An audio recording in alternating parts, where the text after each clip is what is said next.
Bonjour à toutes et à tous. Bienvenue à cette deuxième conférence table ronde. On espère avoir aussi de l'interaction avec vous ce matin. Deux invités ce matin, Françoise Vidal et Jean-Pierre Gagné, sur deux sujets différents. Et on vient de se le dire, les deux sujets sont différents. On va les assumer, on va les traiter séparément. Ce qui n'empêchera pas nos deux intervenants d'interagir éventuellement sur leurs interventions respectives. Honneur aux dames peut-être, Jean-Pierre. Françoise, quelques mots sur toi. Tu nous pitches quelques instants sur toi et après on parle family office. Oui, donc, bonjour. Bonjour, donc Françoise Vial-Broco, c'est mon nom complet. Oui, c'est pas grave. Donc je suis ici en tant que responsable, déléguée régionale de l'Association française du Family Office, AFO, qui a ouvert une délégation à Marseille en 2014, donc il y a très peu de temps, sachant que, on en parlera après, que cette association est assez jeune puisqu'elle a été créée en 2001. Donc moi je m'occupe, donc travaille dans ce milieu du Family Office depuis 2014 et auparavant donc j'ai rencontré pas mal de personnes ici. J'étais dans le milieu des sociétés cotées puisque je travaillais chez Euronext jusqu'à fin 2010. Alors le Family Office, qu'est-ce que c'est ? Alors, qu'est-ce que le Family Office ? On va dire exactement ce que n'est pas le Family Office, parce que le Family Office est un métier qui est mal connu. Donc, je remercie à Francis, au FinMed, de pouvoir aujourd'hui un petit peu parler et donner une bonne visibilité à ce métier. Donc, Family Office, d'abord, il n'y a pas de traduction en français. On ne peut pas dire bureau de famille. C'est pas conciergerie d'entreprise, conciergerie de famille. C'est Family Office, puisque c'est un métier qui est venu des États-Unis au cours du 19e siècle avec la famille Rockefeller, qui s'est vite rendu compte, grosse famille industrielle, qu'elle avait besoin d'une équipe pour s'occuper de ses biens familiaux. Et arrivé en France assez tard, dans les années 1970, et qui se développe beaucoup depuis les années 2000 et 2008 particulièrement. Donc, ce métier il n'y a pas de statut juridique, donc n'importe qui peut se dire Family Office, ce qui n'est pas le cas à Monaco. Depuis peu, le Family Office a un statut juridique ainsi qu'au Luxembourg. Donc, le Family Office, donc, qu'est-ce que c'est ? C'est un conseil, c'est un métier de conseil et de prestation de services qui va être dédié à une famille ou à plusieurs familles dans une optique d'harmonisation et d'intérêt économique de la famille, dans une optique et un objectif transgénérationnel, donc passer d'une génération à l'autre. Donc le Family Office veut être le conseiller de la famille, veut avoir la confiance de la famille. C'est un architecte, on peut dire aussi que c'est un chef d'orchestre qui va s'entourer de solistes qui vont pouvoir interpréter la partition que veut le client famille. Donc le Family Office va conseiller la famille, entourer la famille sur plusieurs sujets en fonction déjà des besoins de la famille. Il est rémunéré par la famille ou en général le chef de famille en fonction du travail qui va être accompli. C'est très important, ce sont des honoraires, donc des prestations de service. Voilà, en gros. Donc le Family Office, si je fais une synthèse, c'est un conseil auprès de familles plutôt fortunées, c'est ça ? Alors est-ce qu'on parle de gens très très riches ou on rêve là ou on est sur des choses Alors en fait, effectivement, alors il y a plusieurs family office, il y a des mono family office et des multi family office. Le mono family office, comme son nom l'indique, ne va s'occuper que d'une famille. Ça veut dire que la famille sera suffisamment fortunée pour avoir les moyens de se payer une équipe, un minimum de 2 ou 3 personnes qui va s'occuper de sa famille. Bon, on peut prendre l'exemple de la famille Muliez où le family office est composé de au moins 50 personnes. Il y a d'autres exemples comme ça. Ensuite, donc les patrimoines sont très élevés.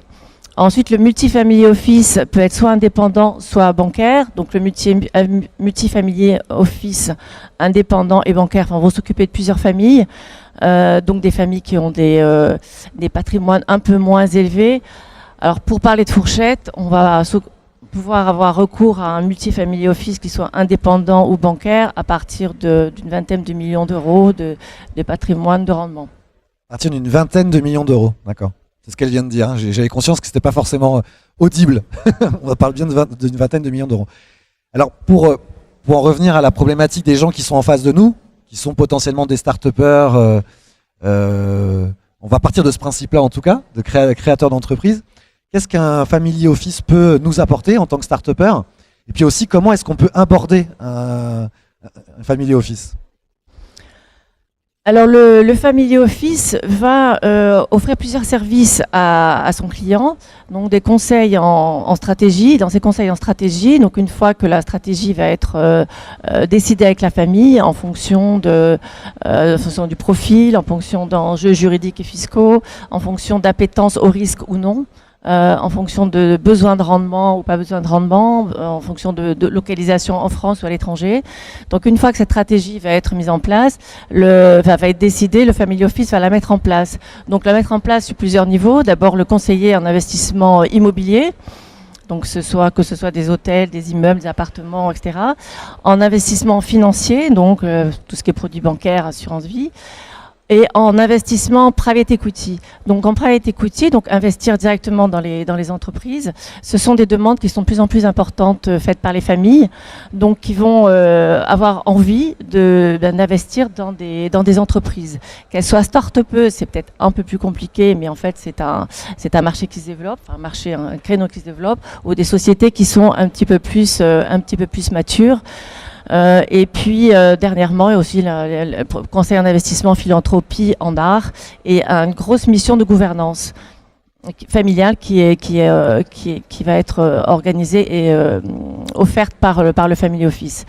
Ça veut dire que c'est le consultant d'un family office. Le conseil. Le conseil. C'est le conseil au sein d'un family office qui va repérer mon projet potentiellement. Alors, potentiellement, c'est plutôt lui qui me repère et c'est lui qui vient me dire tiens, je représente une famille qui pourrait investir chez vous. Si moi si j'ai très envie, j'en sais rien, j'ai très envie de financer mon projet par du family office parce que j'ai envie de cette notion patrimoniale, etc. J'y arriverai pas, il faut que j'attende que le family office vienne à moi. Alors, le métier, comme je vous ai dit, en tout cas, l'offre est de plus en plus, la demande est de plus en plus élevée dans les investissements en direct dans les entreprises. Donc, l'organisation n'est pas encore très mature. C'est vrai que il n'y a pas de possibilité d'envoyer tous vos pitchs, en tout cas, à une association comme celle que je représente, l'association française du Family Office, qui n'a pas vocation à donner des conseils, en tout cas, d'investissement au Family Office. Mais c'est la famille, alors il y a plusieurs cas. Le monofamily office, dans la plupart des cas, crée des fonds qui vont être dédiés à l'investissement dans les entreprises. Comme par exemple d'Entresangle, qui a créé son fonds H-Innov. C'est un fonds qui investit dans les startups, qui investit même avant la création, donc qui va investir dans le projet. Donc il y a c'est une équipe assez importante qui va lire la presse, qui va s'informer sur toutes les possibilités d'investir. Ensuite, il va y avoir des sociétés qui vont avoir des fonds, des family office qui vont avoir des fonds qui vont investir dans des sociétés plus matures, dans des sociétés plus importantes. Donc là, c'est pareil, c'est la communication qui va être importante. Et puis, les cas par cas, de plus en plus de cas par cas, des familles qui ont une sensibilité pour telle ou telle activité, qui vont aller dans des salons comme celui-là, qui vont lire la presse, qui vont chercher qui vont avoir des amis, beaucoup par cooptage, donc des amis qui ont des amis qui cherchent des fonds. Donc c'est important justement de parler de son projet un petit peu partout. Et il y a un peu un club en fait de ces familles, autres que dans le family office, qui font qu'elles se parlent. Donc elles se parlent et elles peuvent donc dire j'ai entendu parler de tel projet dans telle ville, ça serait intéressant que vous puissiez je peux vous aider à les rencontrer, etc. Donc aux start-upers finalement d'aller vers les familles, d'aller voir quelles sont les familles qui ont investi dans d'autres sociétés dans le même secteur d'activité, d'aller à la limite à la rencontre des sociétés dans lesquelles les familles ont investi, de pouvoir remonter ainsi jusqu'à la famille. Alors quand on dit famille, c'est aussi arriver à toucher le membre de la famille impliqué. Alors on n'est plus dans le chef de famille maintenant qu'il va falloir toucher, mais plutôt dans les enfants qui sont plus jeunes, puis d'amis qui vont avoir envie de prendre plus de risques. D'accord, donc ça veut dire, je reprends, je suis start-upper, je suis dans cette salle.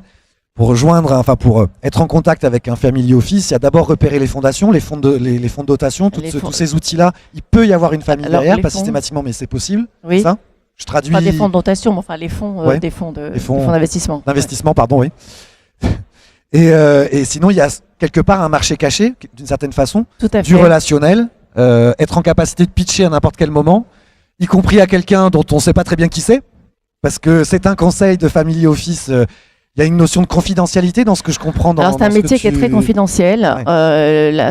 Donc l'association a pour justement comme rôle de parler de ce métier et de mettre en avant ce métier. C'est un marché où la confidentialité est très importante. C'est vrai qu'une famille n'a pas envie de parler d'elle, de parler du montant de patrimoine qu'elle peut avoir, de la façon dont elle le gère, etc. Mais en fait, bon, ce qui est important de savoir, c'est que les générations aujourd'hui sont différentes.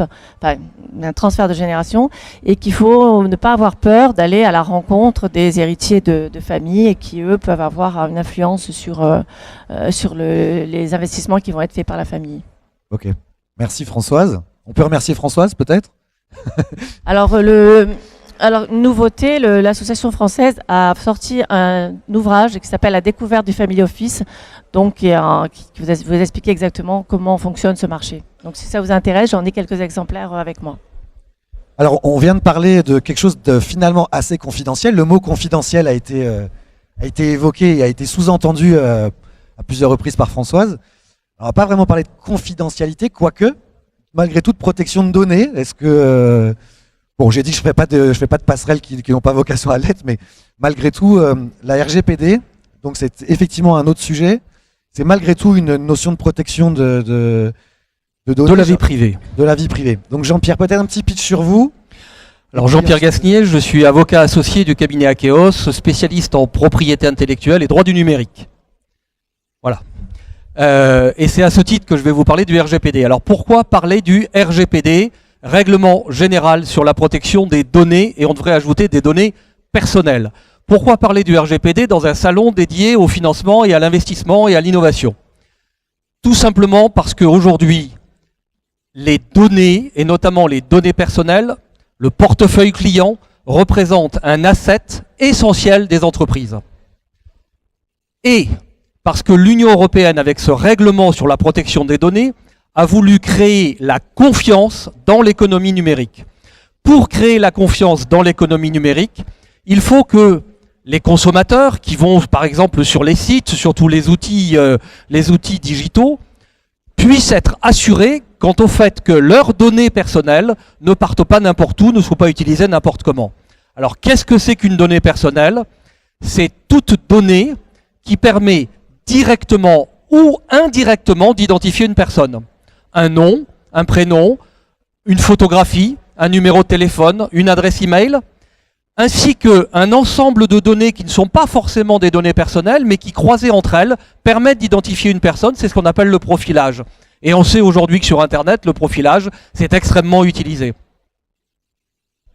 Or, dans le monde digital, l'asset principal, qu'est-ce que c'est? Ce sont les bases de données, ce sont les bases clients. Et donc, il faut bien comprendre que si on n'est pas dans les clous de la réglementation telle qu'elle est posée aujourd'hui par le règlement général, eh bien, vous ne pourrez pas vendre, vous ne pourrez pas monétiser votre activité, parce que la Cour de cassation est très claire là-dessus. Pardon, on va faire 2 minutes de droit très rapidement. La Cour de cassation dit, eh bien, si vous n'êtes pas dans les clous, votre base client, elle n'est pas dans le commerce. Et donc, vous ne pouvez pas la vendre, parce qu'elle est illégale, tout simplement. Alors, la semaine dernière, il y a Aix-Marseille French Tech, Medinsoft et le Syntec qui ont fait une plénière à Aix-en-Provence. L'idée était de sensibiliser, et je pense que c'est aussi ce qu'on essaye de faire ce matin avec votre intervention, de sensibiliser en fait l'ensemble de l'économie est concernée par ce RGPD, a fortiori peut-être les entreprises du numérique, mais enfin quelque part toutes les entreprises sont impactées. Qu'on soit une TPE ou qu'on soit un grand compte, on a des données personnelles.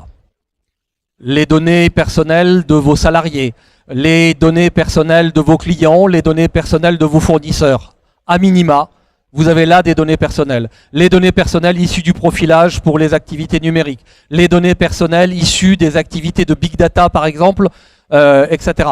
Il y a énormément de choses.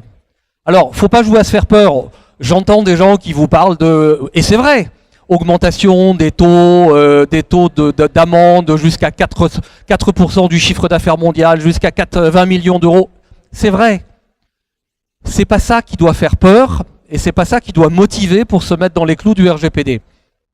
ce qui doit motiver les entreprises. Il y a plusieurs axes à mon avis. Il faut regarder le bon côté des choses. J'emploie souvent cette expression de judo législatif, c'est-à-dire de faire une contrainte, de faire d'une contrainte quelque chose d'utile pour l'entreprise, de penser retour sur investissement. Quels sont les avantages aujourd'hui pour l'entreprise? 1, j'ai un asset, c'est-à-dire que j'ai quelque chose que je peux monétiser si je suis conforme à la loi.